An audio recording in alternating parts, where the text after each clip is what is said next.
meeting of the King George County School Board. We're going to begin with a prayer led by Reverend Lee Gandia from St. Paul's Episcopal Church.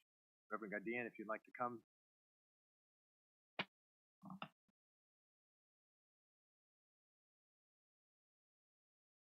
Let us pray. O God, we are one with you. You have made us one with you. You have taught us that if we are open to one another, you dwell in us. Help us to preserve this openness with all our hearts. Help us to realize that there can be no understanding when there is mutual rejection. O God, in accepting one another wholeheartedly, fully and completely, we accept you. And we thank you and we adore you. We love you with all our whole being, because our being is in your being, and our spirit is rooted in your spirit. So fill us with your love. Fill us with the gift of humility and understanding, especially as we seek to discern your will for all our children's education. Give us wisdom and insight where there is disagreement, but above all, unite us all in your service. This we ask in your holy and precious name. Amen.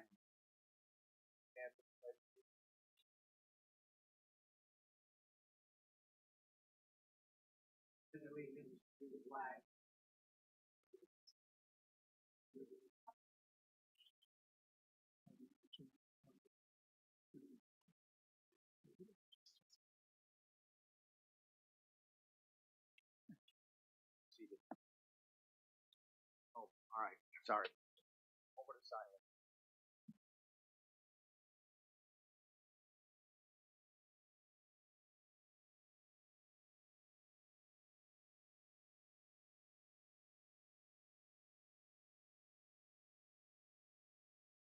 Thank you. I apologize. I'm kind of trying to hurry things along and I shouldn't, so please forgive me. All right. Next we have public comments. If you would, for public comments, if you would list your name and tell us your relationship to the school. It can either be as a resident of King George County or a parent or a teacher. And then remember that you're limited to 3 minutes. First one is Pastor Sherman Davis from Tabernacle Baptist Church. My name's Sherman Davis, and I'm a King George citizen, and I have grandchildren in their school, and I am concerned about our schools, of course, and I'm here to read to you from some scripture, encourage you in things of the Lord. I appreciate Mr. Boyd and Miss Hoover and Brother Rolls and Brother Bush and Miss Davis and, of course, Brother Frank. God bless you, and thank you for the privilege. I'm glad that we've come to the understanding that the Bible is not illegal.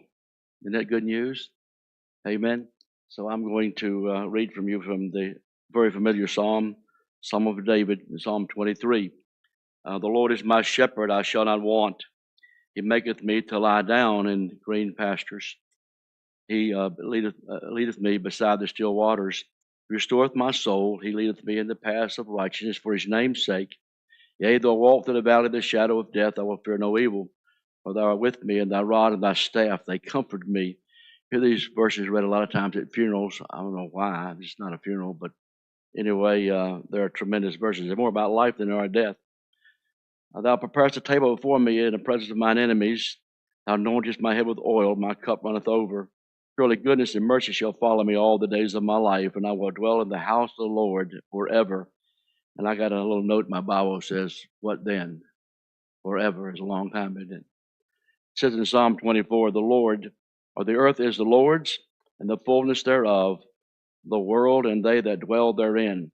For he hath founded it upon the seas, and established it upon the floods. Who shall ascend into the hills of the Lord? And who shall stand in his holy place? He that hath clean hands and a pure heart, who hath not lifted up his soul in vanity, nor sworn deceitfully, he shall receive the blessedness or blessings from the Lord, the righteousness from God, his salvation. And so the next verse says, "This is the generation." I sure hope this is true. It is true, but I hope it's this generation. For this is the generation of them that seek Him, that seek Thy face, O Lord. And so, as a generation, we trust and that seeks the Lord. You know, if we believe Genesis chapter 1, verse 1, in the beginning God, we won't have any problem with the rest of the Bible and God's inspired word. Life is a gift. Life is a trust that God's entrusted us with. He was there when all of us were born. He's entrusted us with life, and what we do with it is our choice. And so we praise God for that. Life is a test. We go through those every day. I'm sure the teachers know what tests are anyway, and we're tested. And of course, this life on earth is a temporary investment. One of these days, this little short life, will be over, and we will be in the presence of the Lord. Amen. God bless you. Thank you. Thank you, Pastor Davis. Ms. Dee Strauss.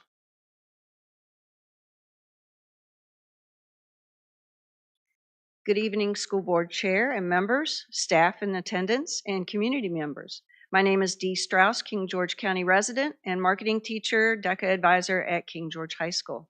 I'm here tonight to share some good news and to make a comment. The good news: the opportunity to take students to any kind of conference and competition is very gratifying and exciting. Mr. Addison and I had the great pleasure of taking 9 students to Anaheim, California in April. These students participated in competitive events, the Thrive Academy, School-Based Enterprise Academy, and our new Virginia DECA State Officer, Region 3 Vice President, was a voting delegate tasked with helping in electing the national officer team. These trips are even more exciting when your school is recognized as having a gold certified school-based enterprise and completing DECA chapter challenges. But you know what really takes that excitement to the next level? When you hear your student's name called to the stage as a top 20 medalist to go on to the finals in her event, and then hear that name again at Grand Awards as a top 10 finalist. Ayla Zook is our number 7 in the world in food marketing series. There are over 200 competitors in her event from around the world, over 24,000 members and DECA advisors in attendance. It was an awesome experience. My comment: I thank you for all of your work, time, and effort that each of you have put into crafting the cell phone policy that you will be taking action on tonight. Please be sure that once this policy is in place, that it is shared, publicized, and made known to all of our students and their families. This activity cannot wait until the first day of school to be rolled out. Our community needs to be in the know now. Thank you for all you do, and thank you for your time tonight. All right, next. We have Amy Carey. Hi. I strive to be as well-spoken as Ms. Strauss, but I'm not. So here we go. I am just here. I'm a teacher at King George High School. Hello, school board, Dr. Boyd. I created a calendar comparison between Caroline County, Stafford County, Spotsylvania, and King George County. I admit that I'm a little late on the game here because the calendar's been out for a while. To be honest, I did not pay a whole lot of attention to it until probably, April or May when I'm looking towards next year, kind of assuming that things would stay the same. What I found was that things did not stay the same, and that we were actually, we returned August 1st, not the 5th for all employees. I'm a tenured employee. Normally, we don't start until that Monday, and we have a full week of teacher work days. We have 2 work days during winter break, and we were no longer have Thursday and Friday for Thanksgiving break. So essentially that's 5 holidays for teachers. In my comparison, basically, and I can share this with everybody if need be, but I compared the amount of time that we are in school during the day um, and the holidays. What I found is that we are in school about the same time as Caroline County. However, they have a lot of teacher work days that are half days sprinkled in throughout their school year. Um, King George County has 23 teacher holidays. Sounds really big, but saying it out loud, Spotsylvania County has 27, Stafford County has 29, and Caroline County has 26. Again, I didn't count their half days. They have lots of half days. We go to school for, well, let's put it this way. Above what is required by the state of Virginia, we have our students for 19.4 more days than what is required. So I worked for the school system in 2010 when we had a huge snowstorm and the time was added on. And I know it was never taken off. And I've worked for King George County since, and I think we've used those 10 snow days twice. So my push is, and I'm going to say this very quickly, I also compared our salaries. Our salaries are lower. We know that. I have a vested interest in staying here. My daughter's a rising freshman. My older two children are much older. They've had excellent teachers. I feel like that at this point, if the county cannot pay their teachers more, then we need to find other ways to entice people to come to the county and also to stay in the county. Right now, I'll be quite honest with you. My water bill is super high because I live in Hop Yard. I am close enough to move to or to commute to Stafford County. I work 5 minutes from my school, and I am still strongly considering going outside of King George County, even though I've worked here for 18 years. Thank you. Ms. Spence? Good evening.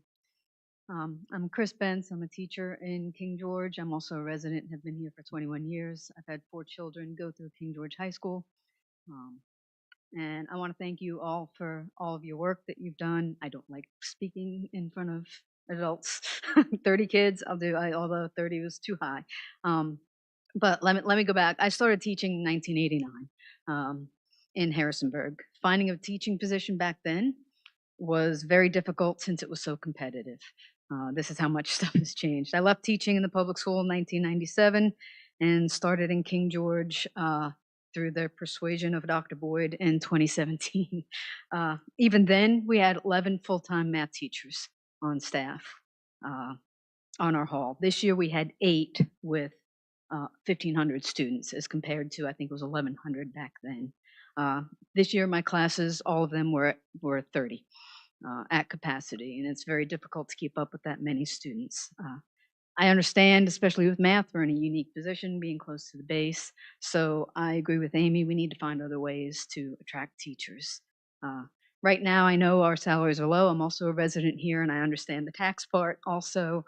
I know it's complicated, but again, there are other things that we can do, including the calendar. The calendar and length of school days are areas that can be addressed to help attract teachers that will ultimately help our students.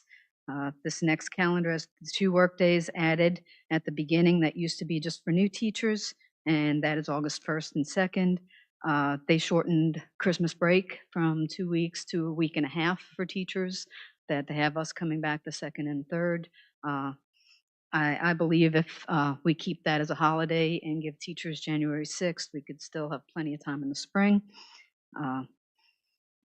These are just tangible things that can help at least retain teachers, even if they don't attract teachers. Just another way to do it that does not cost the school system anything. So ultimately, I'm asking you to readdress the calendar, to consider making August 1st and 2nd optional work days for veteran staff, making January 2nd and 3rd holidays for break, and making January 6th a work day, and consider going back to a full week at Thanksgiving.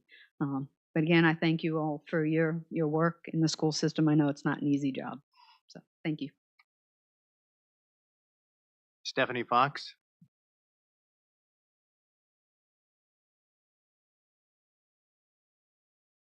Hi, my name is Stephanie Fox. I'm a teacher at King George. I've been here for about 16 years.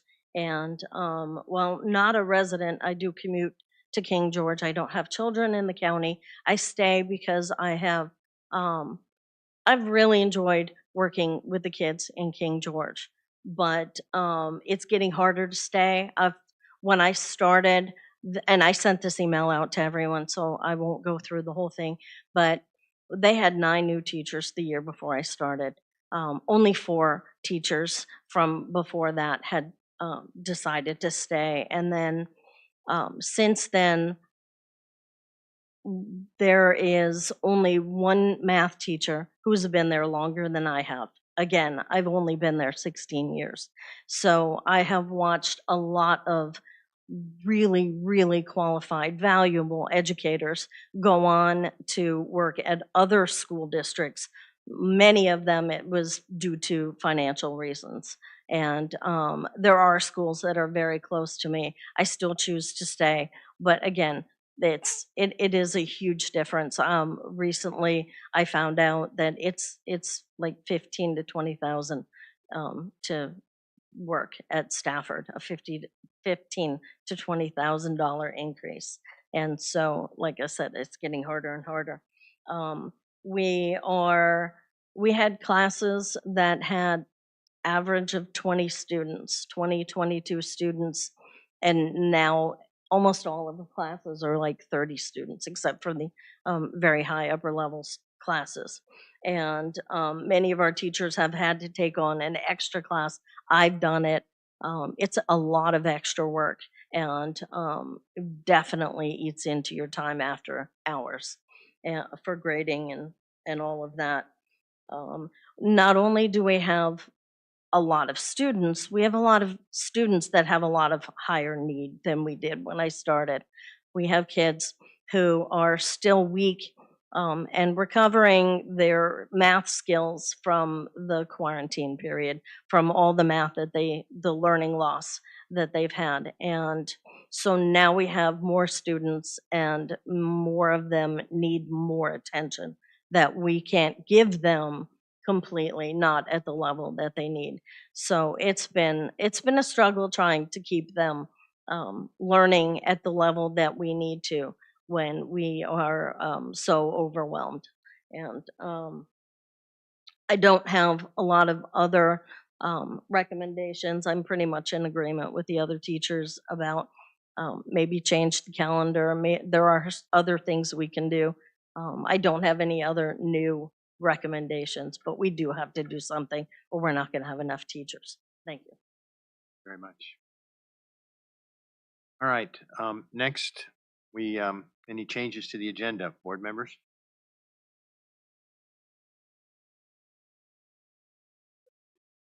So,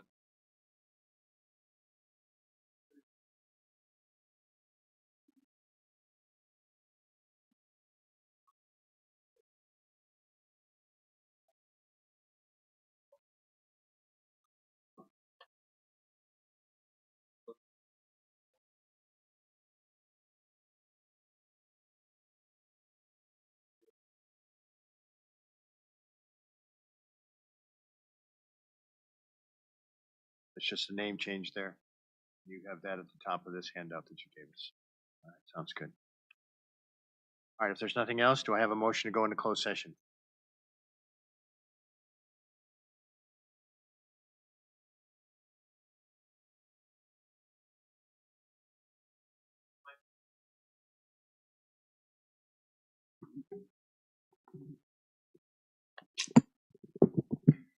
Pursuant to State Code Section 2.2-312A of the Code of Virginia, I move that the board convene in a close meeting to review hires, substitutes, resignations, and retirement as permitted under 2.2-3711A 1 of the Code of Virginia.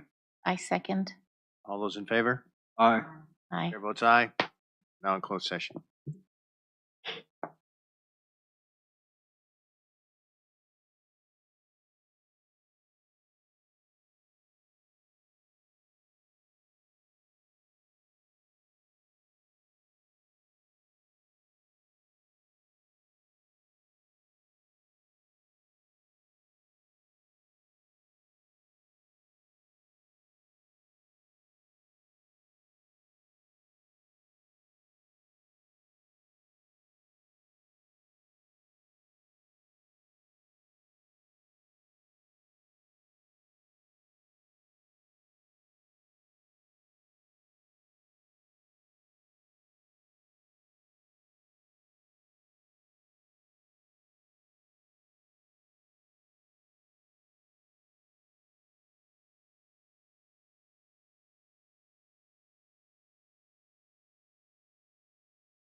I would.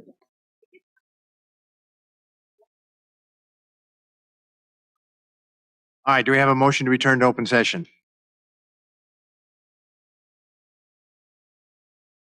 I move that the King George County School Board return to open session and certify that pursuant to State Code Section 2.2-3712D, only public business matters lawfully exempted from open meeting requirements under this chapter, and only such public business matters as were identified in the motion by which the closed meeting was convened were heard, discussed, or considered in the meeting by the public body.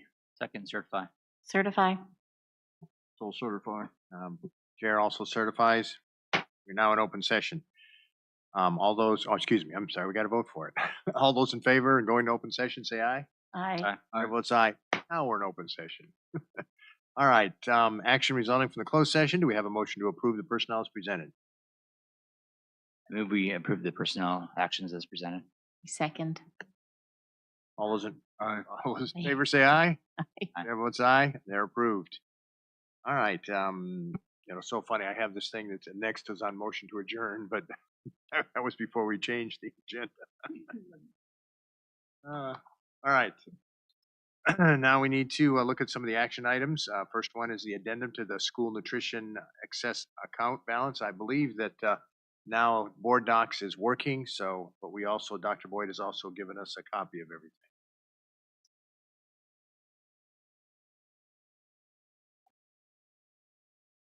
Hello, everyone. I'm Anita Davis. I am here to do an addendum to my excess spending plan. In the beginning, I had allotted a certain amount of money to go to redoing the cafeteria.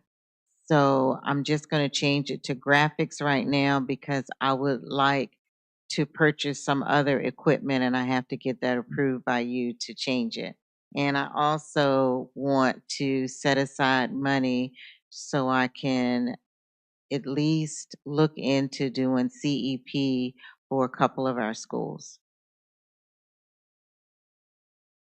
Do we have any questions for Ms. Davis? Can you explain what CEP is? CEP is when your schools get to eat for free. Right now, only one of our schools qualifies. So I am working with the state to see if I can lump all the elementary schools together and at least let them be free. But the problem is that it'll only be a percentage of what will be covered by this particular grant, and the rest we need to fund. So I have been told by the state that I could do this addendum and set aside the money to cover that. It would be the extra amount that we need to fund, right? Yes. Any other questions? It's $20,000 for CTE.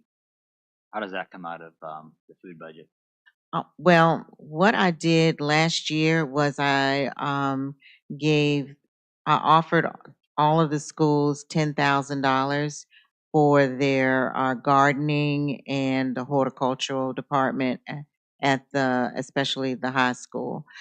Two of the schools weren't able to do it, so I had the $20,000 set aside, but it's just been sitting there. So now I need to get it approved again to give it to the high school. So my understanding is that all this has already been kind of checked with the DOE and making sure that all of this is, Yes. as long as we approve it, it's a Yes. done deal, right? Yes. Any other questions? I believe we have a recommendation, so if someone would like to make a motion. I make a motion that we reduce funds from King George High School and King George Middle School serving line, updated furniture to just digital graphics, the painting, new cost of $154,900 and $20,000 to CTE at King George High School, and the remaining balance of $151,493.47 to be set aside for community eligible provision. Have a second? Second. Any further discussion on this? All those in favor signify by saying aye. Aye. Aye. Chair votes aye. Motion carries unanimously. Thank you. Thank you. Thank you, Ms. Davis, for your presentation. Always very professional as usual. Thank you. All right, next we have the King George County School Division Literacy Plan. Good evening, Chairman, members of the board, Dr. Boyd. I'm back. Andrea Mannanen for literacy again this month. You should have in your packet our King George Division Literacy Plan that I spoke of last month. And so I am here tonight appreciative for our time for our teachers as part of this plan. You'll see that in there. And to ask you if you have any questions regarding the plan, to go ahead and approve that tonight so that we can submit that to the state. Yeah, this was discussion last time, but are there any questions, board members? I'm just looking in section 2 and I see the high quality instructional materials. Mhm. And since this is all kind of new, I am curious, are samples of those available online or elsewhere to look at? I can provide you with samples to digital access. I will say that some of our programs, they're all from the VDOE VLP approved curriculum, and they have those access codes online, but I can also send them to you. That'd be great. I know you covered this last time, but I'm just curious, what, if you were to look at total hours kind of required in professional development training to accomplish this for teachers, what would be the estimate of those hours? So that would be where we talked about the modules, right? And providing some extra time for our specific teachers that it might take up to 27 hours for them to complete that training. There are some staff members that it may only require 9 to 18 hours. So it depends upon their certification and what they are currently teaching. So basically between 9 and 27 hours, depending on their certification. Yes. Which is part of the issue we talked about with calendar things and professional development. I understand. And I will say that we found out now with our elementary reading specialists, they have completed all of their professional development through the UVA designed courses. It ended up not being 60 hours, but 90 hours of professional development just this school year. And so our middle school reading specialists will take on that task this next coming school year. So I will work collaboratively with her to make sure that she has some protected time to be able to take on that big task next year. That's huge. It's huge and it's going to be very powerful. So I appreciate their dedication to that.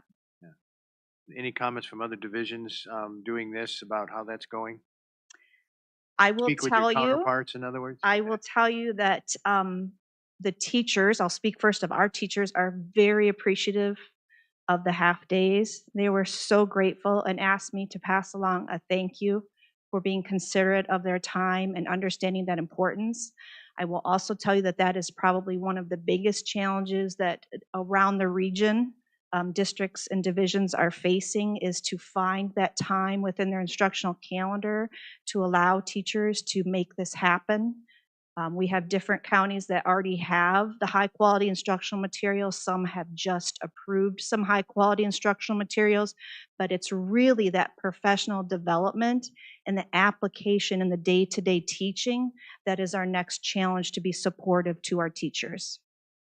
Is there going to be any collaboration between other divisions and our plan and theirs? Collaboration with plan, those are the wonderful meetings that we've been able to come together with our team of 7 from each division. Those are now complete, but rest assured, we are still meeting online together every 2 weeks to talk about these pieces. And because of this collaboration, we've had some really good follow-up with the state regarding those components of the student reading plan, saving us financial resources because the state is hearing that this is perhaps a financial burden and can they help us with this, and they are moving forward with that. So it's nice to have everyone together on that. Excellent, thank you. Any other questions? In section 4, under how often, second paragraph, as needed every 4, I think you left out the word weeks in I there. sure did. Thank you. I will take care of that. Anything else? Yes, for section 5, talking about weekly walkthroughs, and I'm just wondering what that consists of and whether that's a lot to have to do. So that was a really a thoughtful consideration. If you look at who was involved with that, both building administrators, reading specialists, grade level leads, and myself. That is not to say that all of that team will do a weekly walkthrough, but someone from that team will. And those walkthroughs will consist and follow through with the modules that teachers have done.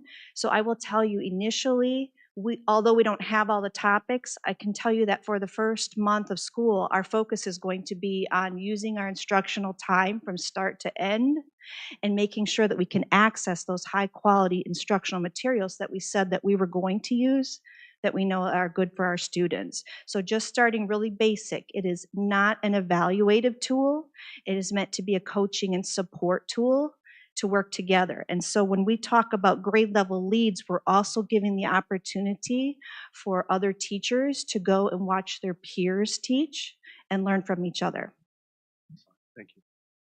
Then, so this is being submitted to the state, we said, right? Yes. Okay, so third row down, center column, classroom is misspelled. Oh, another typo. Thank you. I want those fixed before I send that on to the state. I appreciate that. All right, and so we have to approve this, correct? Yes, Mr. Chair. Yes, with the corrections in it, please. They're typos, so it's not that big a deal.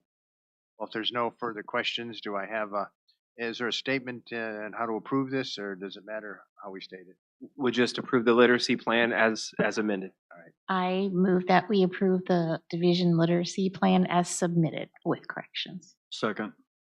Any further discussion? All those in favor say aye. Aye. Chair votes aye. Motion carries unanimously. Thank you very much for all your Thank work. you. And your name, Maninin. Like Caddyshack. But here's the way I describe it to the students. They know me as Dr. M, but I always say it's a man, and he goes in through the door twice. So man, in. It's a nice Finnish name. Maninin. Thank you very much, Dr. Maninin.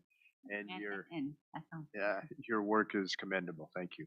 All right, next we have the cellular phones and personal communication device action item.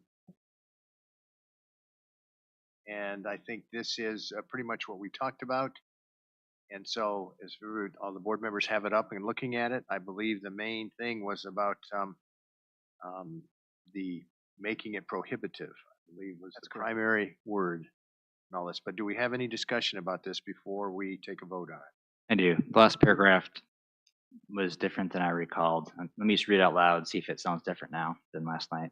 So elementary, middle, and high school students may use portable communication devices before or after the instructional day as long as such communication devices are not activated or used inside school board buildings. So I think literally that means they can use them outside the instructional day, but even outside the instructional day, they're not allowed to use them inside school buildings. Is that the intent? That was a little surprising to me.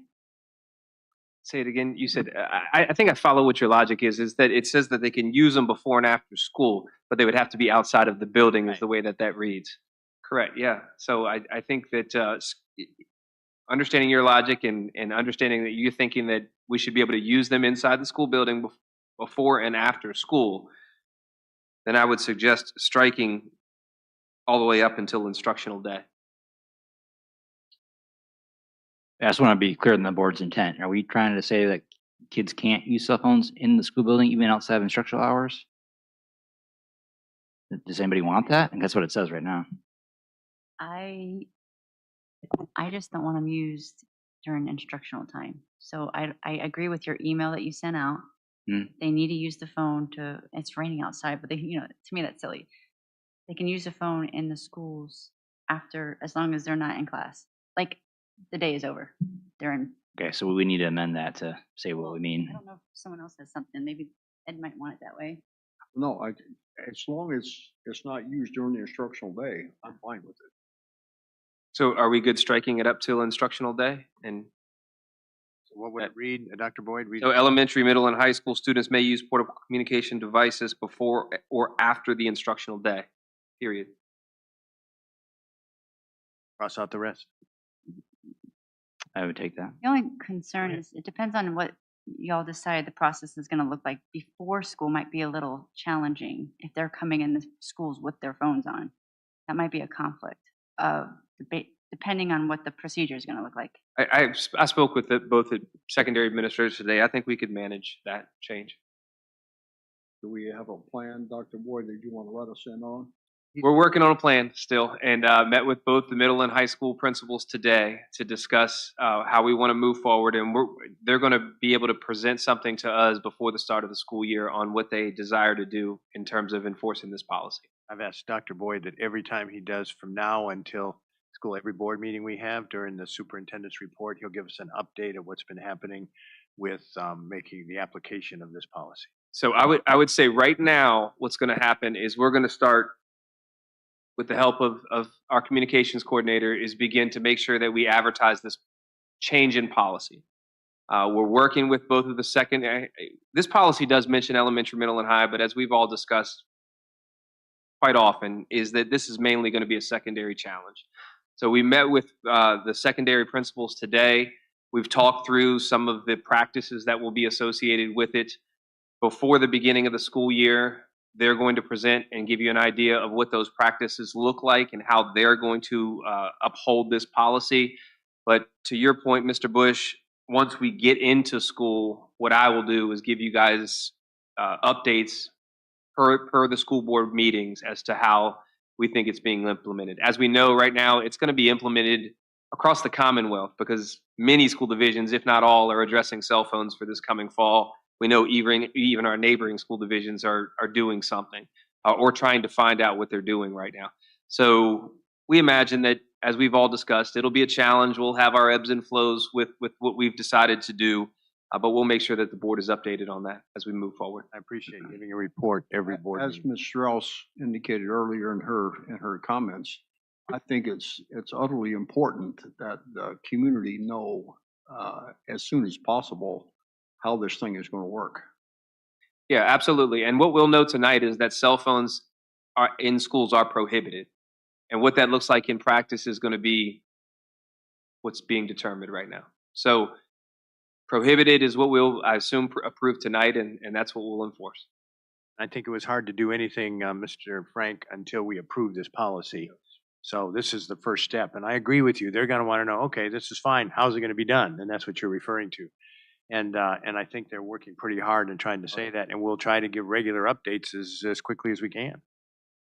But again, that's kind of more in the space of the administrators to continually be working this. But I agree with Mr. Frank is getting that out and basically on a regular report every board meeting between now and then.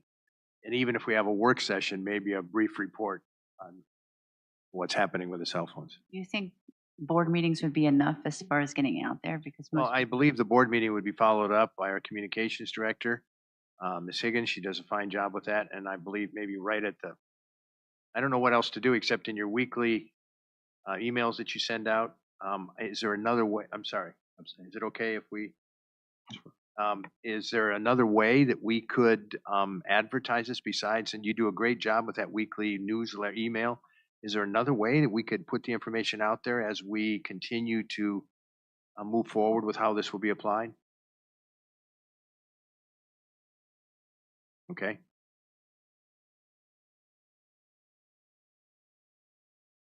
Okay. Excellent. Excellent. Thank you, Ms. Higgins. Any other questions? Yes, about one that? question. So as written here, then it would prohibit it at all the schools all at once. So I guess we're thinking that's not a problem because I'd be perfectly comfortable with maybe picking the middle school or the high school to start with, but we're thinking all at once is. We not a discussed big that, deal. but I do think as far as fair and consistent expectations right now, as we've talked a lot, I don't think the elementary schools are experiencing this at any level that should cause any concern. I think the middle and high school are the two schools that we need to address appropriately. We talked about whether it would be the middle or the high school. There was pros and cons both ways, but I think ultimately if we pass a policy right now, of course, please know that this is going to be a challenge. And it's going to be a challenge for King George County schools as well as every other school in the Commonwealth. We've talked about all of the challenges associated with what we believe the cell phone precipitates. So it will be a challenge, but we do believe that fair and consistent expectations for both the middle and high school, really even elementary school, although it's not an issue, is an important thing if we hope this to be successful moving forward into the future. All right, do I have a motion with that change in the last paragraph? Move that we approve the new policy JFCK as amended. Second. Any further discussion? All those in favor say aye. Aye. Aye. Chair votes aye. Policy is approved unanimously. All right, next on our agenda are discussion items. First one is the renewal of the Canon copier lease 2. Lease 2? That's an odd way to say it. Yes, so you have in front of you the board agenda item for the renewal for the copier. So this is our annual renewal for the Canon copier lease that we have. King George County Schools currently leases 31 Canon copiers across the division. The total fleet is split between 2 leases, one for 17 units, the other for 14 units. The division is up for renewal of our current lease of 14. There have been an additional 1 device, which brings this lease up to a total of 15 units. This is first reading tonight, so we can take a look at it, although I've been told by our technology department and Ms. Half, if we can review this, this would help expedite our process for renewing our lease on our copiers. Is there a possibility that if we didn't approve it tonight, that it might go up a little bit, or is this cost or price is good for 30 days or 60 or whatever? Yes. Okay. Okay. All right, good. That's a good answer. Other questions? And I'm wondering, so is there a competitive bidding process, or how does this work? Thank you. We did receive another quote from another company. The problem, and when I came into this role, is we have our copiers on 2 different leases, so they're on 2 different time schedules. That's why the lease 2. So that's exactly why the lease 2. So in October of 2022, lease 1 was approved for a 55-month lease. That is Canon. So if we do stray from this, we're going to be looking at 2 different companies, 2 different models, which gets into the weeds a little bit because we do a lot of cloud-based printing. Right now, teachers have a badge. They can walk up, put in a code, and do secure print. Everything is very consistent. Canon did come in very competitively. And we are writing this Omnia contract, which is very good. So I feel very comfortable with this decision, but if you would like us to get a 3rd quote, I certainly can. I also have a sole source statement based on we're already so embedded in Canon that it would be a consistent renewal. And I can tell you in my time, we've had some different copier companies, and Canon by far has been the best. It's been a very successful, from what I've heard from teachers, it's been a successful endeavor. Yeah, I had the same. Even though it's been many years, when I was principal, Canon was the contracts we always used, and we felt very confident with them. I was going to ask about the response time for down machines, but I see all the shaking heads back there, so I guess we're all good. It's been an adjustment, and actually our account rep, we're going to shift some machines throughout the division because we're researching every month. You know, what are our most used? What are the toughest locations and the pages per minute that we're ripping out every day? So we found some places where we could actually move some copiers based on their size and what they can put out to accommodate for those areas in the division, which is great for our account rep to be willing to do that. Excellent. All right, any further questions? Do we, it looks like it would be helpful, although it's not necessary, but it would be helpful if we could approve this now. So unless there's a problem with that, I don't see what further information we would need. So if the board's okay with that, do I have a motion? I make a motion that we approve the proposed 60-month contract to include the replacement and upgrade of 15 units at a monthly rate of $7,160 and an annual cost of approximately $85,920. Second. Any further discussion or questions? All those in favor say aye. Aye. Chair votes aye. Motion carries unanimously. Thank you. All right, next on the agenda for discussion item is policy GAB 2BEA. Char. Yes, Mr. Chair. So you have in your packet policy GABIIBEA-R. That's a mouthful. And this is titled Employee Social Media Use. So again, we've seen in a number of places that many school divisions have recommendations and guidelines in terms of social media use for employees. As we know, social media is a very present part of our society right now. So what you'll see in this document, hopefully you've had a chance to review it, and again, this is just for discussion this evening, is trying to balance our roles as citizens, understanding that we have rights as citizens and we do not forfeit those rights as employees of King George County Schools as it pertains to social media, but also understanding that we have responsibilities as employees of the school division, and our social media use does play into that as well. So this talks about some of the guidelines that are best practice in this regulation. Okay, this is the first reading. This is something I would definitely like some more time to look at this. But right now, if some of you may have had time to read it, I've read it once. But any questions about it now? I would suggest that we not vote on this unless the board feels differently. Let's take some time to read through it. But right now, as we're on it right now, are there any questions to Dr. Boyd? And we have time for this as well. So I know we do. no rush. Thank you. Yeah, I was just noticing, and I don't have the references here right now, but the file name there is the regulation to the policy, the GABIIBEA. That seemed like that was more related to the use of school property, at the school. So it seemed like there was another one, I forget the title of it, GCPD, that was more employee behavior or discipline, that maybe it'd be better. That it addition to partners that. with? Yeah. Tell me what the policy was again. Or GCPD. GCPD. Yes, my main concern was that we're talking about social media, and that doesn't matter whether you're using it at school or from home. It's applies either way. So just as far as cataloging the regulation Right. under GC. So you're saying it's more under the personnel behavior, not materials. Right, because That's a good point. Okay, I'm Matter trying where to you look do at it. it now. I'm sorry. I know you said it twice. Say it 3 times for me.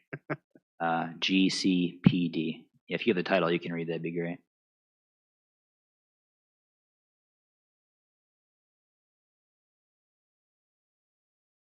mean, that was like a quick glance. So as you look more, you might find a better one. But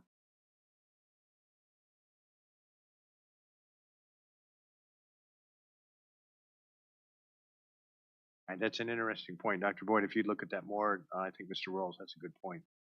Okay, I'll certainly It look is into more it. involved with behavior, I think, than materials. I mean, it's both, but.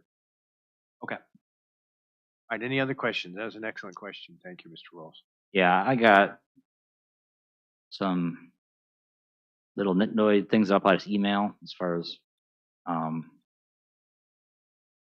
grammar or whatever, but more substantive, looking at the third paragraph. It reads, an employee's personal and private use of social media may have unintended consequences. While King George County Schools respects its staff members' First Amendment rights, those do not include permission to post inflammatory comments that could compromise our mission, undermine staff relations, or cause a substantial disruption to the school environment. This and all other board policies apply to staff members' use of social media.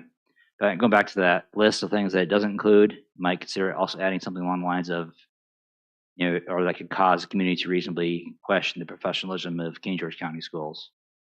And I'd further say that might all apply beyond even just social media. That's what we're doing here now. So you could argue about whether that is included in some of those other things, but I think just emphasizing this is our image in the community is very important. That's part of this too. I did not understand what your point was. I'm not being rude either. I just didn't catch it. Okay, well, so in the third paragraph, it's just Yeah, listed. I heard all that. I just didn't understand like what you're getting across. But it gave a list of things that are reasons or things that the First Amendment doesn't include or cover in this case. So I was suggesting adding another one, Okay. which is Professionalism. Yeah, it's focused on maintaining a professional image in the community. Yeah. Can, But you do state, it is stated in other places, but I think it's good to state it Yeah. here too, because it's also in the use policy, but yeah. can Other I- questions? well, I don't have a question necessarily, but this is important to my heart. I'm not aware of necessarily our staff doing this, but I just, since I have constituents that have done this, I would like to publicly say something, if that's permissible. Yeah, go It's ahead. not bad. No, Just go ahead. saying. One of the things that I've noticed that's come to my attention by adults, especially adults that are professing Christianity, which is, I'm a Christian, so it stands out to me. And I know what the Bible says and what God says on how we should act. And these are the very people, and I hope you're listening, these are the very people who are bullying teachers and staff members on social media while they have pray and faith and be kind on their page. It's, you don't understand that you're not just affecting what Christ looks like, but also the professionalism, and that these people have students or children in these schools that are seeing this. So I just ask for you to consider that you are bullying when you do that. It's distasteful. Of course, as we know, we don't have any control over the parents, but No, but that's a good point. No, thank It you. wasn't our staff. So Right. All right, any other questions about this? Staff members' use of social media? Yeah, so under the bold title says staff members use of social media, and it has the Roman numerals for the paragraphs, for paragraph 3 there. It talks about, I guess it probably best if I just read the whole thing. It says staff members must maintain appropriate employee-student relationships while using social media. Staff members are permitted to interact with students on social media provided that the connection is made for educational or other legitimate school-related purposes. The expectation of appropriate employee-student relationships while using social media shall extend to former students. Staff members should continue to maintain appropriate relationships and communication with former students and should not communicate with former students in a manner which may give the appearance of impropriety. So I'm wondering, who are we trying to cover or prevent there with the former student thing? I mean, we're talking. Okay. Would your question be that are these students that are still in the school or students who have Right, 'cause- graduated? I think. Right, because I would think we wouldn't try to control anything once students graduate. Right. You might need to be more clear about that. Is that the intent? Or you're just talking about, like, they were your student in 9th grade, now they're still in high school in 11th grade, but they're not your student anymore? Yeah, I saw that too. No, in other words, he's saying the same thing. I'm glad you said that. It was going to be my comment also. Is I'm assuming that this is talking about, say you have a 9th grade student and you had communication or whatever, and now all of a sudden that 9th grade student is now 10th or 11th, and the communication to them, as long as they're still in the division, this will apply. If they graduate, Right. and they're college or working, that's none of this would apply. None of this applies, correct, yeah. Yeah, that might just be good to clarify. Not that we could enforce the Right, other I way see anyways. I see the difference now that you're referring to. Yeah, I think there can be a word or two to be added. You could say About still- former minor students, still in the or school. exactly, or still enrolled. Yeah, still enrolled in the school division or something along those lines, Dr. Boyd? Okay. Just so it's clear that we're not talking about students who have graduated.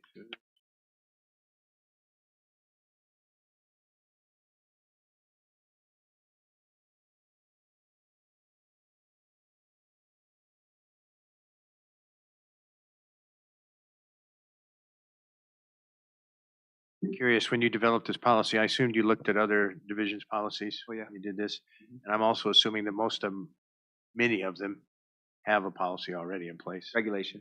They do, I'm sorry, yeah. regulation. Many of them have posted on their web pages as well. Yeah, I would say once this is approved, and I think we should wait till next time, because there's a lot here. Mm-hmm. Once this is approved, again, I think it should be publicized, especially to the teachers. So it won't be a shock when they first come to school.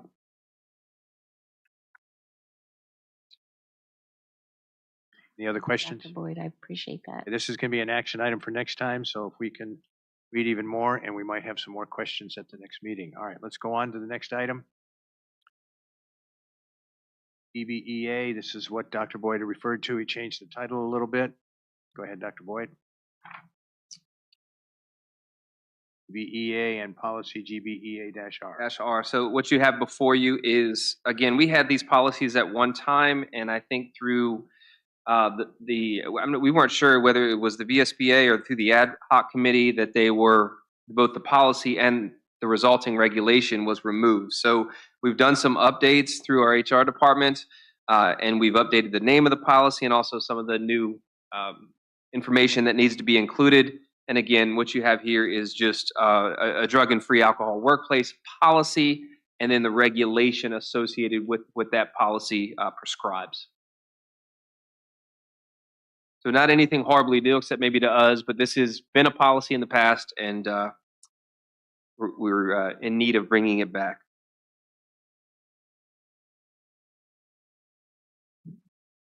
And the policy itself has not much changes, but the regulation. So was there a regulation already in place? Yes, there was a regulation in the past. So, but I don't see, is this all new though? I don't see any changes or crossing She, out words. you've rewritten this to be new, correct? Yeah. Okay. Okay. Well, I guess, please forgive me. And I guess I mentioned this, Dr. Boyd, and he did this with a policy, but even a regulation, if we do that in the future, to kind of show what changes from the past one. And this is fine, but it means all of us have to go back and look at the past one. Yeah. Well, we don't, would you want to see the past one now? Is that what you're saying? Well, no, it's okay. We can, because we're not going to approve this tonight. We don't need So, to. but yeah, and we can look it up. It's just that you see what I'm saying is maybe even the first read for these kinds of things is to do what Dr. Boyd has done with the regular policy. So even on the regulations to show we crossed out this, we added this, whatever. Does that make sense? Okay.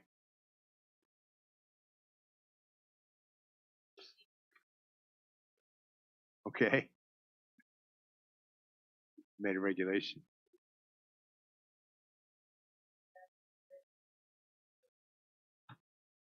With some minor changes. Or if there's no changes, if it's just changing the file name. Well, if that's all you did, it's fine then. Matt might notice. Okay, all right, thank you. And we'll have that for action next time. Yes. Any other questions about this? It's good. All right, let's move on. Next is the policy JN. Yes, Mr. Chair. So this is our annual summer renewal of this policy. This policy has to do with student fees, fines, and charges. And what we do annually at this time, and it's usually in the term of like lunch fines and things of that nature, or excuse me, lunch fees. But you can see in the packet, you'll see the underlined changes and the strikeout changes. It mainly has to do with cafeteria charges and a slight increase in the cost of the AP exam by $2. But every year annually, we have to review these fees and approve them before the start of the school year. Any questions? This is one I think is pretty straightforward. We could probably approve it, but we might have some questions. Ms. Davis or Ms. Mr. Rolls. Sorry. Go ahead, Ms. Hoover. My question is regarding the reduced breakfast fee. Am I confused that I thought that was gonna be cost free? It is cost free. Okay, so this Yeah. is, okay. The reduced breakfast and the reduced lunch next year is cost free. Okay, Next year, you mean this coming school year? thank you. Yes, this coming Thank you. school year. And these charges are pretty much the same as the rest of the divisions? I'm just curious. No, we're much lower. All right, Yeah. good. Like that. Any other questions? I don't see any reason why we just simply can't approve this tonight. It'd be one less thing for the next board meeting. Yeah. Do I have a motion? I'm gonna make a motion that we approve all J1. My second. Any further discussion? Just that prices keep going up, and makes me think of my daughter's economics book she just read. It's called Whatever Happened to Penny Candy, which I like to, I know the answer, but It's lower than all the rest of the divisions around. I'm not complaining. It's not our problem. It's much higher than us, but To be honest, they're so close to when I was We in haven't elementary. increased our prices since 2018. This Okay. is the first increase since Wow. then. She's I'm always sure ready. a lot of that is because of your professionalism and administration. Thank you. Thank you. All right, so we've had a motion, it's been seconded. All those in favor say aye. Aye. Chair votes aye, motion carries unanimously. Thank you very much for all your work. you. All right, next is people are already leaving. This is, all right, college partnership. Oh yeah, this is the ATI or the lab school.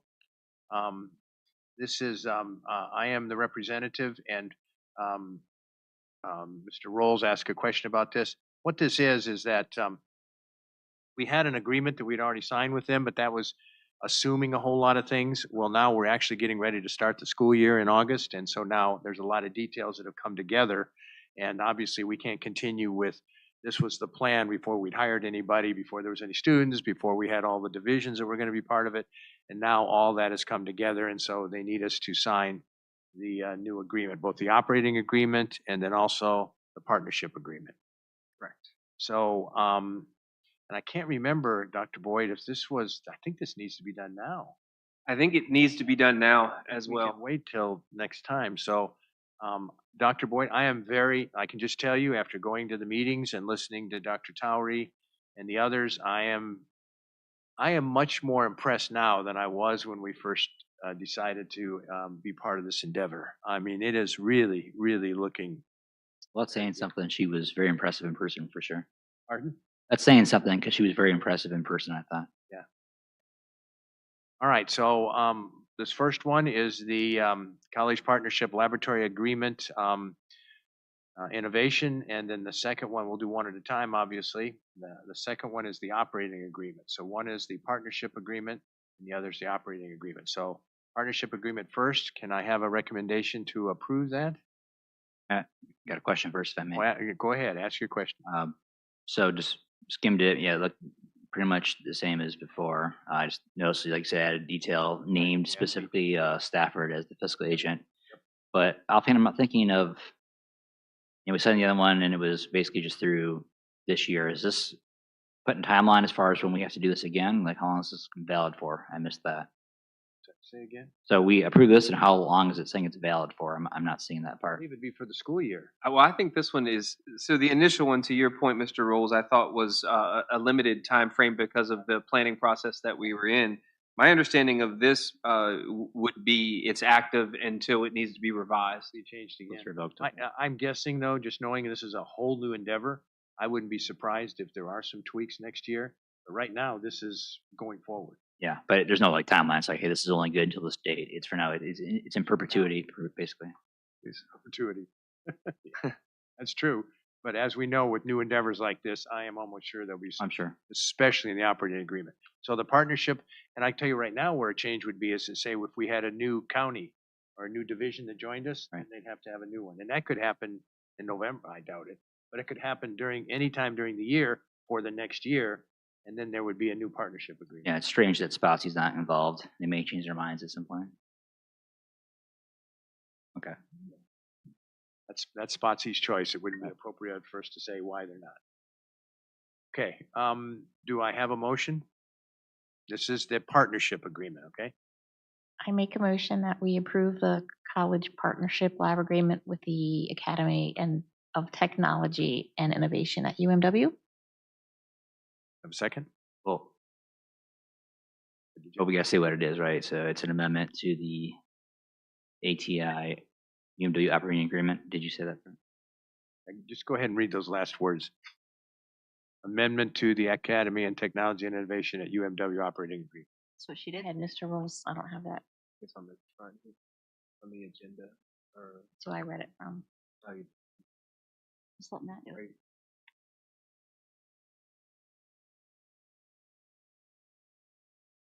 It's at the very top. She did say it. What I just read. Okay, I make a motion that we approve the college partnership lab agreement between the Academy of Technology and Innovation at UMW. Which is the amendment to the Academy of Technology and Innovation at the UMW operating agreement. Can you just let Matt say it? Is that? Just let Matt. That's what I said. Just go ahead, Mr. Rolls. Excited. He wanted you to say there's a parentheses. It says amendment to Academy of Technology and Innovation at UMW operating agreement. In other words, this is a partnership agreement, but it's also amended from the operating agreement. Okay, Second, so is there a second? second. Any further questions? All those in favor say aye. Aye. Chair votes aye.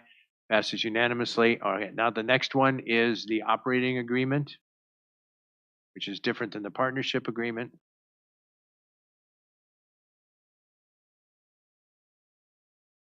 Again, I know there's a lot to read here, but it'd be very helpful if we could approve this. And I can tell you that Dr. Boyd and I are attending these meetings pretty regularly. And again, we're very impressed, and it's being handled. Even the meetings themselves are handled very well, very professional. And I really appreciate not only the other divisions that are involved, but then also the staff at UMW that's involved in every one of our meetings. So it's being handled very well, and Dr. Towery is doing an excellent job, and she's hired some wonderful people. Make a motion that we approve the regional school board operating agreement with Technology and Innovation. Second. Further discussion? All those in favor? Aye. Chair votes aye. Motion carries. Thank you. All right. All right, this last item, this is just something I put, and it is a discussion item. We only covered a couple of things at our work session, so it's a question to the rest of this board. I assume we'll want to discuss some other things. So right now, we can put those things, but I think even more important than that, do we have a date when we'd be able to do this? So I know I'm putting this on you right now, but as you remember from our last work session, because of the time involved, we canceled most of those things we were going to discuss. So, but first question is maybe, do you want to have a work session this summer before we go back to school? Let's ask that first. Yes, probably more than 2 one. yes? Okay, One, yeah. okay, all right. Second one is, let's look at just the next one, okay? What's an open date if you can get your calendars out? This is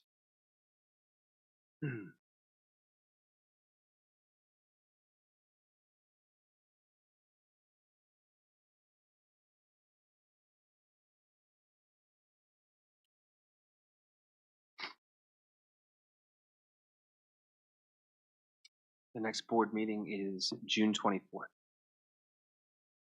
all right, everybody has their calendars out. What, give me some ideas for some dates.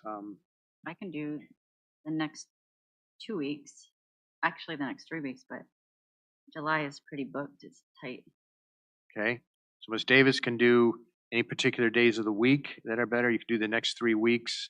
So I'm assuming you're saying like from today until about the 24th June.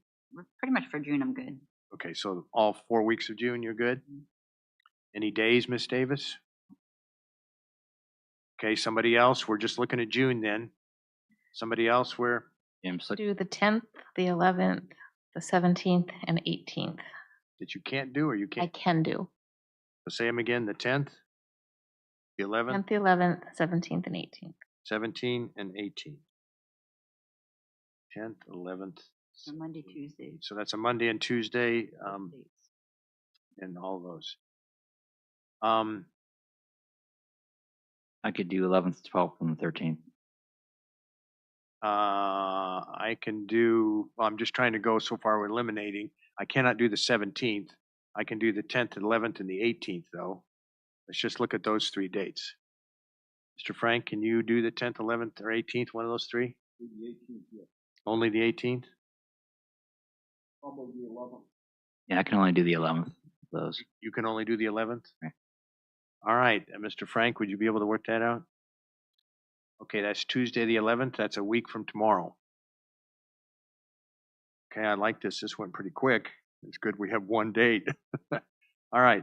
Do we want to meet here if we can? Probably, maybe not, but we'll leave Dr. Boyd to find us a place to meet. 6 o'clock. Is that a good time? You want it earlier or later, board members? Early. Earlier, you said? Earlier, remember Mr. Rolls has works. He got here at 4:30 today. What's the, yeah, the question, I'm sorry, Mr. Rolls, we're picking on you a little bit. What's the earliest you can get here? Could we say 5? You can get here at 5? That's Would 5 o'clock be okay with everybody? All right, so 5 o'clock on the 11th for a work session. Mr. Bush, will you send out the topics that were to be prepared to discuss, or? We'll discuss that, I'm guessing next, right? Pardon? We're gonna agree on that We could next. probably talk them right Oh, now. okay. Yeah, let's talk about them right now. Here's the problem with me sending that kind of stuff out. It kind of borders on, a meeting kind of thing, and Okay.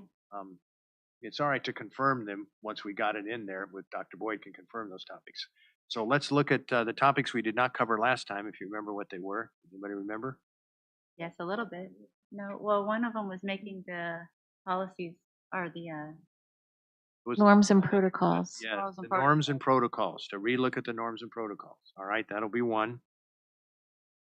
And Okay, so are we going back to the list of goals that we're hoping to get to? I mean, we just did cell phones. The next on that list was staff morale. So all right, We wanna norms and vote. protocols for sure. Staff morale, Mhm. that was actually on our list last time. That's sort of a general topic, but I think it's a good one. All right, I think. And what else? We could limit it to just those two, and then we could have maybe a second. I think that'd I be hate to put wise. too many things on there. Yeah, I think that 2 is be plenty. Two would be plenty, because that way we'll have enough time to talk about both of these. Because the norms and protocol, I mean, there's a lot of them. They're not difficult, but there is a lot of, and some of them does relate to some of the, what I want to say, the Virginia Code stuff. So we got to be, and I'll try to do enough research. To say this one, this is what the Virginia Code says. So Also, we were going to discuss possibly about the teacher's salary. That might be another day. let's wait. That's a big one. Ms. Davis, you didn't hear her. She said teacher salary. That is a big one. We'll be discussing about that a lot. And I think even possibly the calendar issue. I don't know whether you want to. Yeah, we could bring that up, but then have that as agenda item on the next board. So let's not do necessarily that at the work session. So, okay, 2 items at the work session, norms and protocols and staff morale. And I will try to do research with some help to find out which ones of our norms and protocols have a direct relationship to Virginia Code. Sound good? All right, let's make that a motion if we can for the date and then also for the discussion items. Mr. Chair, I make a motion that we have a work session on June the 11th. 11 June at 5 p.m. I second. Any further discussion? All those in favor, say aye. Aye. Aye. Chair votes aye. We are having an official meeting. No, it's a work session. All right, next on the agenda is committee reports. Let's start with Mr. Frank. I don't have anything. Neither. Rolls. So drove out to Stafford on Thursday to do interviews for the Commonwealth Governor School director. We were down to 2 finalists. We interviewed the both of them and selected one, extended an offer, and it's found today that the offer was accepted. So we have a new director for CGS. I think one of the things, a lot of families with children in Commonwealth Governor School, I think have concerns about the lack of a counselor for a while. And I think now that we have a director, we'll be getting ready to hire a counselor as well soon, I would imagine. So it's good.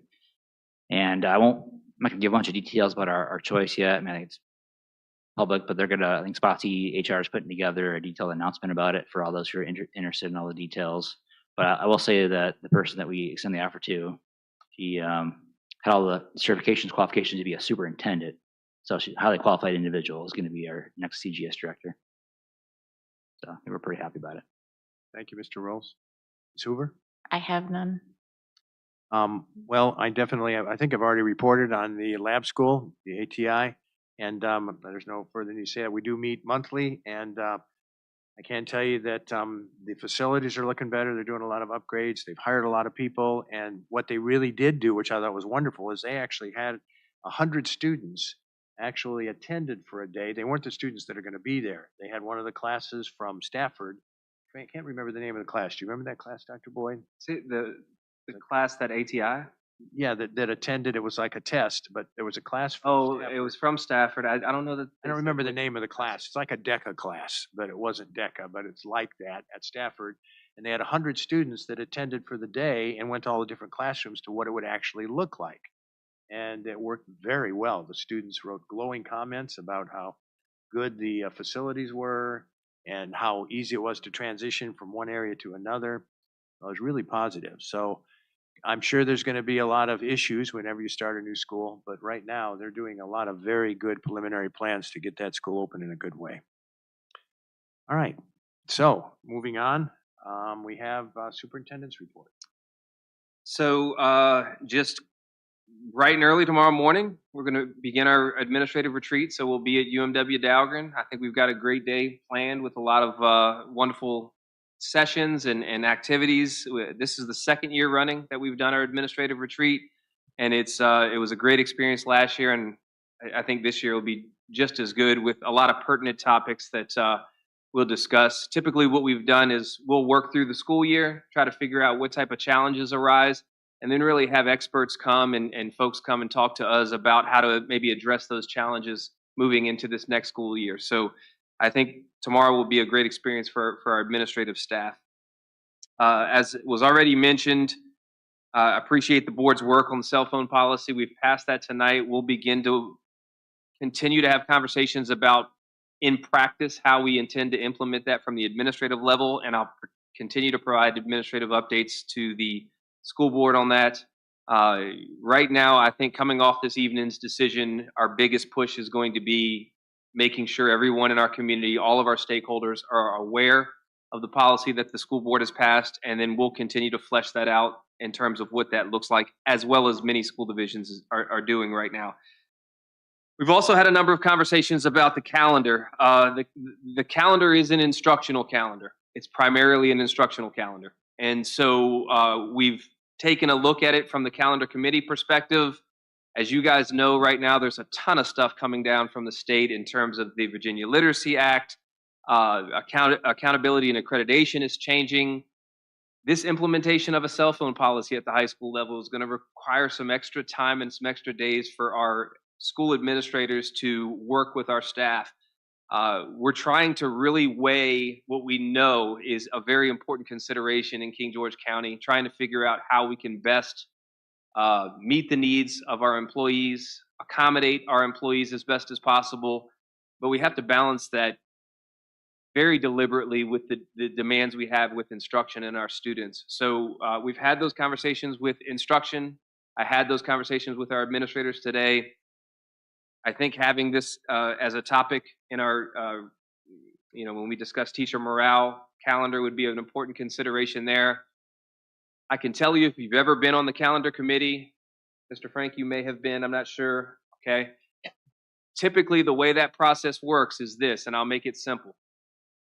We start off by saying, when do we want to start school? And typically that is the first or second week of August at this point. We then decide when we want to end school, and I can tell you, consensus is we want to end Memorial Day weekend. So from that point to from second week of August to Memorial Day weekend, the golden standard in terms of a school calendar, and most school divisions try to reach, is 180 days. Many school divisions at this point, given just a number of other things, the demands of the Virginia Literacy Act, professional development days, things of that nature, you'll see schools' calendars right now that are at about 176, 178 days. So to find 176 or 178 instructional days where kids are coming to school between the first week of August and Memorial Day weekend, I'll tell you, there's just not a lot of variability in that. And we break it down by every single month. We can continue to do that, and we'll continue to look at that. But keep in mind, from a board perspective, as it is your preview to change the calendar any way you see fit, what we are trying to balance is what our staff needs and what they need in terms of benefits and things of that nature, but also, very importantly, what our kids need and what we have to do to get the job done in terms of instruction. So it's a tight bind right now, and I want us to all understand that. Trust me, I hope I could have the reputation of being supportive of our staff over the years I've been here in King George County. Making sure that we do what's right in terms of instruction and making sure we get our kids to school is also very, very important in succeeding, especially coming off of the COVID experience that we had and the fact that we know our kids are struggling in school. So we'll continue to look at that. I think looking at that as the board is going to be important, but it's tight. It's not just as easy as a stroke of a pen. Yes, that's all I had for this. I'm sorry. No. And that concludes my report. Back to you. All right. All right, board comments. We'll start with Ms. Hoover this time. I want to thank Ms. Strauss for letting us know about Ayla Zook and her great accomplishment, and congratulations to her. And I want Ms. Carey to know that I actually had approached Dr. Boyd about that schedule change that was made in 2010 that never was adjusted, and we are talking about those kinds of things because calendar considerations are important for people that are so graciously staying in King George County because they're so dedicated. Thank you for that. And I also wanted to thank you for the social media policy that I've been asking you to please consider, because I think in addition to the ugliness, you know, there's a lot of misinformation out there that people hear things or see things and they make comments or posts about things that aren't necessarily fact. And to that, I would say that the public are always encouraged, staff, public, parents, everybody, to reach out to their school board members to help clarify any of that. If we can do so, we will certainly do that. But thank you, everybody, for all that you do. I'll just also thank all the people who came up for public comment. So it's great to hear from public and our great staff too. Yeah, thank you very much for that. That's all I have for tonight. I went to Kathy. That was well said. Thank you. Because I rewrote it down here, and it was more of kind of what you ended it with, the hand-me-down information. So I want to thank my father-in-law, Pastor Davis, for being faithful and praying for our school board and our serving 50 years in this community. He is, when he passes on, you're going to lose someone who's been praying for you for 50 years, this community. So I want to thank him for that. Ms. Strauss for, emailing us and having conversations with us. A teacher who holds a strong stance on the phone policy in her classroom. She's successful at it, so I've gleaned off a lot of what you do. You might not know it, but I have. Miss Carey and Miss Bentz and Miss Fox, thank you for coming out today. I know they left, but it means a lot when teachers take the time to come out and speak with us, email us, and to hear from them means a lot. So, and it actually, I think for the board members here today, it does a lot to us as far as decision making goes, and Dr. Boyd too. Miss Manning, I'm just going to say Andrea. Is it Andrea or Andrea? Okay. Your positivity is inspiring. It really, really is. It's such a refreshing vibe, atmosphere that you create. And so I know that I hope that everybody that, I have a feeling that everybody feels that around you. So I'm just going to say that safely. 90 hours, you said our elementary teachers have completed already. Additional. So thank you to those teachers, because yes, that's a lot of hours. And I'm going to stop saying I'm working on that, okay? That's it. Frank? Yes. First, I'd like to thank all the teachers and staff out there for everything that you do. I'd like to thank Mr. Davis for being here today. Dee, you always do a fantastic job. I mean, we've been doing this for how many years now? 23, 24? Just finished 24. And it's always been a pleasure. I want to thank Amy, Carrie, and Ms. Benz for their comments on the calendar. I agree, we do have to, to look at what we can do with that and see what we can do to, give some intangible things in there.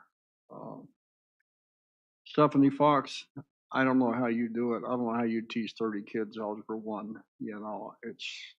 It's amazing. There's no way that I could put 30 kids in an algebra class and teach that. And what that math department does at the high school, is amazing, and we definitely have to give them some help, whatever we can there. For the Virginia Literacy, the new program coming on, I was reading through this, and I saw critical thinking in there, and I got excited because I've been trying, for 25 years, I taught students to, critical thinking, writing, and and it's really great that it's coming on a whole Virginia state level now, and especially in the younger grades. As far as the phone policy goes, I agree it's going to be challenging when we go into it. The word prohibit was put in to take the burden off of teachers, because teachers are not phone police. They are in the classrooms to teach, and the administration could be the burden of the phones.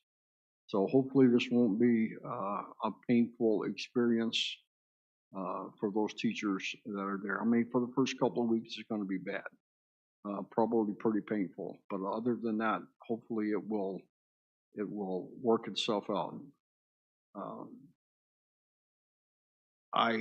If Dr. Boyd decides on a committee for the calendar, I would like to be on it if it's when it comes up. And the other thing that we talked about, Dr. Boyd, was, and I don't know how to do this, but an attendance policy, we don't have one of those. We should probably have that. It's not going to be easy either, but it's something that we probably need to do. And again, thank you for all you do. Thank you. I want to begin by thanking Ms. D. Strauss, especially your DECA students. My goodness, that's fabulous. The way that they performed and the way that they worked, and what was it? They were the 7th in the world. Yep. Wow. Thank you. Kudos to you for all the work that you do with DECA, and it's paying off. We have a reputation now that is not just local. It's much broader, and that's thanks to you. Also, I would also like to thank all the teachers that came. We listened to you, as you heard. We put it on the agenda. I'm not sure we can do a lot with the next school year. Yes, we do have the authority to possibly make some changes to the current calendar, but there's a lot involved with that, as Dr. Boyd pointed out.